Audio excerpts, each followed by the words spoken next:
আমরা চাই, একসময় বলা হতো ধান নদী খাল, এই তিনে বরিশাল।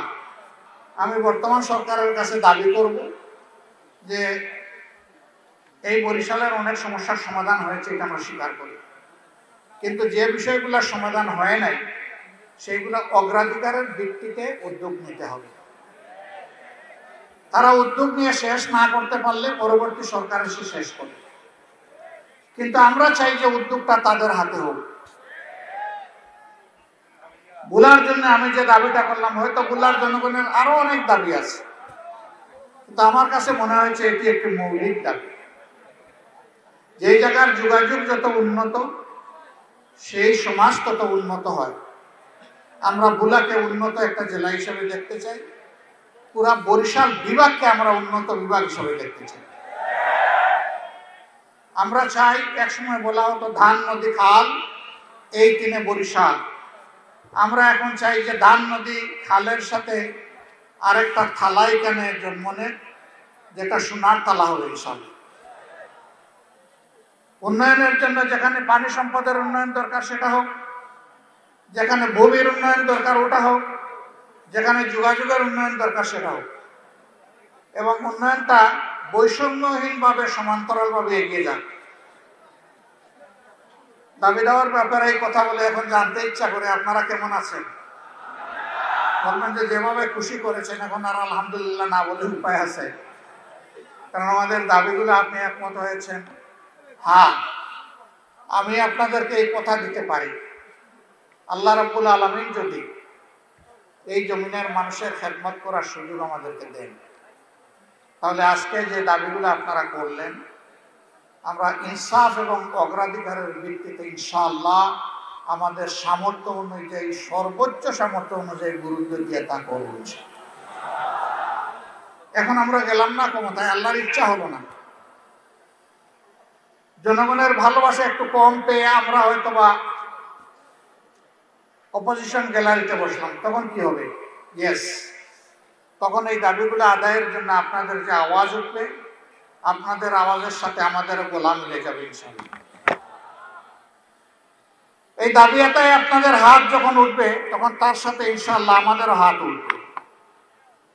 দাবিগুলা পরিপূর্ণভাবে আদায় না হওয়া পর্যন্ত আপনাদের সাথে আমরা থাকব। প্রিয় বরিশালবাসী, বাংলাদেশ আমাদের সকলের জন্মভূমি। মুসলমান, হিন্দু, বৌদ্ধ, খ্রিস্টান, এই চার ধর্মের লোকেরা মিলেমিশে যুগ যুগ ধরে এখানে আমরা বসবাস করি। আমাদের মধ্যে ধর্মীয় সম্প্রীতি আছে, সামাজিক সম্প্রীতি আছে, কিন্তু একটা গোষ্ঠী বাংলাদেশকে 23.5 বছর শাসন করেছে বিভিন্ন পর্বে। তারা এই বাংলাদেশকে এক থাকতে দেয়নি, জনগণকে ভাগ ভাগ, টুকরা টুকরা বিভক্ত করেছে। মুক্তিযুদ্ধের পক্ষ বিপক্ষ, মেজরিটি মাইনরিটি, বিভিন্ন ধরনের ভাগে বিভক্ত করেছে। তারপরে নিজেদের দল, এটা এক জাত, এটা এক কওম। এই জাতের বাইরে যারা আছে তাদের দৃষ্টিতে তারা কেউই আর জাতি না, তারা অন্য কিছু। আমরা আমাদের সন্তানদের সাথে কণ্ঠ মিলিয়ে রাস্তায় নেমেছিলাম ফ্যাসিজমকে বিদায় করার জন্য। 15.5 বছর আমরা দফায় দফায় আন্দোলন করেছি, সংগ্রাম করেছি। ফ্যাসিজম বিদায়ের হয়তোবা আমরা ভিত রচনা করেছি, কিন্তু রাজনৈতিক আন্দোলনের মাধ্যমে আমরা বিদায় করতে পারি নাই। ঠিক বললেন বড় আস্তে করে, কারণ আপনারা একটা দলের কর্মী, তাই এটাই সত্য। শেষ আন্দোলনটা রাজনৈতিক ছিল না, ছাত্র যুব সমাজের একটা অধিকারের আন্দোলন ছিল। তারা অযৌক্তিক কোটার সংস্কার দাবি করেছিল, আর সরকার তাদেরকে দমন করার জন্য হাতুড়ি বাহিনী পাঠিয়েছিল। ওরা আমাদের ছেলেদের পিটিয়েছে, আমাদের কলিজার টুকরা মেয়েদেরকেও পিটিয়েছে। এই অবস্থা দেখে একটা ছেলে বিদ্রোহী হয়ে উঠেছিল, কেন তুই আমার বোনের গায়ে হাত দিলে? তার অন্তরের ঝড় নিয়ে দানা মেলে বলেছিল, বুকের ভিতরে তুমুল ঝড়, বুক পেতেছি গুলি কর। তার আস্থা ছিল, বিশ্বাস ছিল। প্রিয় দেশে কেউ তাকে এতটুকু কথা বলার জন্য গুলি করবে না, কিন্তু আমরা দেখেছি সেই আবু সাঈদ, একটা গুলি যখন তাকে করা হয়েছে পাশ কেটে সরে গেছে, আরেকটা গুলি গিয়ে বুকে পড়েছে, চেপে ধরেছে, আরেকটা গুলি এসে তাকে শেষ করে মাটিতে ফেলে দিয়েছে।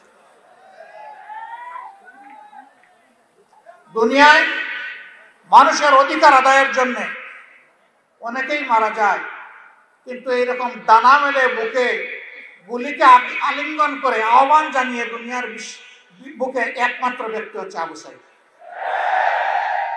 এই জন্য শুধু বাংলাদেশ নয়, সারা বিশ্ব তাকে মুক্তির মহানায়ক হিসাবে কবুল করেছে। আমরা এই সন্তানের জন্য গর্বিত। এই জন্য সর্বপ্রথম শহীদদের খোঁজখবর নিতে গিয়ে আমরা চেষ্টা করেছি শহীদ আবু সাঈদের মা বাপের কাছে যেতে।